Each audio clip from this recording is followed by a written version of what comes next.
welcome back to the rod and cap project. Today we're going to finish off the rod portion by cutting some threads. As you look at your plans, you'll see that the threaded portion here is a 1/4 20 thread, and we're going to have to turn down the shaft to the major diameter of the 1/4 20 thread pattern. That's 0.250 inches.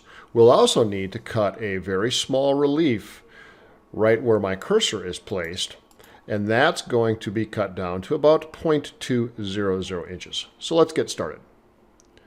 With your part mounted up in a 4-jaw chuck or some chuck that will hold it symmetrically, we're going to come in, and the first operation is going to be to face the part down. Now, you've parted your cap off of the end of the rod prior to this process, so it's left a little nub on that face, and we want to remove that imperfection. So just gently come in, touch off in the Z-axis, and as you touch off in Z, you'll want to zero your DRO. With your DRO zeroed, you'll want to move back out to the outer diameter, adjust, and bring your tool in to make a facing cut. This is Z0 for your part for the rest of your measurements. You won't change that. Once you face the part off, the next step is to find the outer diameter. Now, you originally made this and then put a knurl on it. So your outer diameter is slightly different than the initial turn. So we're going to come out and find that outer diameter, touch off, and once we touch off, we'll want to zero our DRO. So we're zeroing our DRO now in X. We'll back out and take approximately a 50,000th deep cut. That cut is going to go along the Z-axis into about minus 0.650 on the DRO.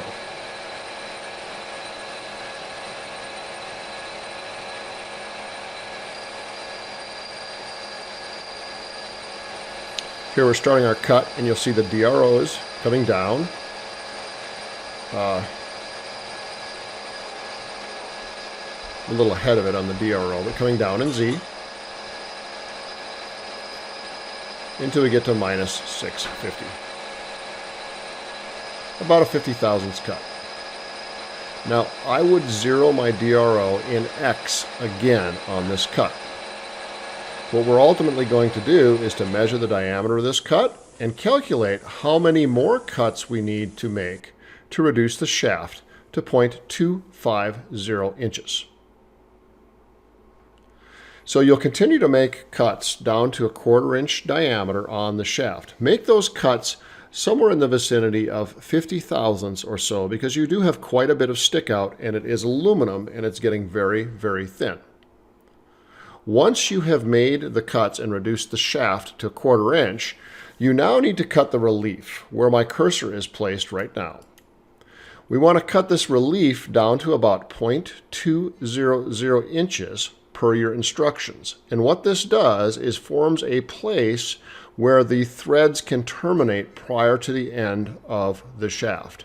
If we don't do that, we won't be able to thread the rod cap all the way to the base. So be sure and cut your relief. It's about 1/8 of an inch thick. Once we've cut our relief, we're now going to mount up a die into the die handle. You'll want to mount it so the tapered end of the die faces towards the shaft.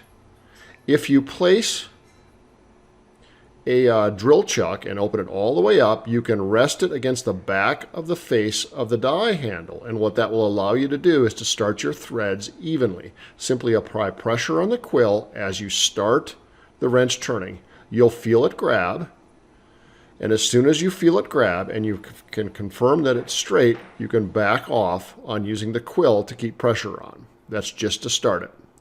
So we've got our wrench started. Now we'll just continue to thread all the way down to the base. So you'll notice I've moved the quill back. We just start cutting threads. You want to turn it around 1.5 to 2 turns before you back up a 1/4 turn to break the thread. You'll actually see the threads falling out.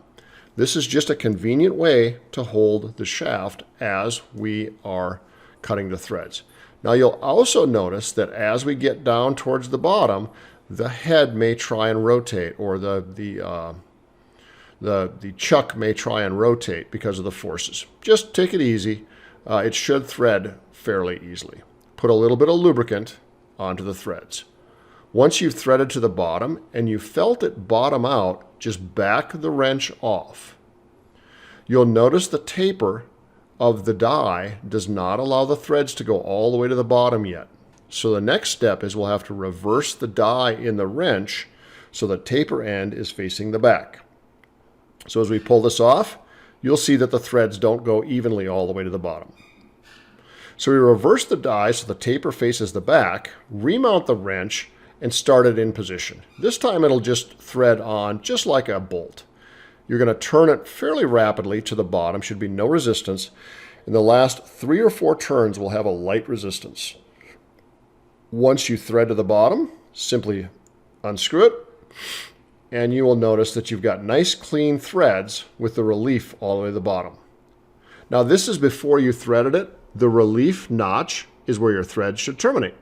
That's all there is to this part. Be sure and check that your cap fits the threads before you part the cap off. And thanks for watching.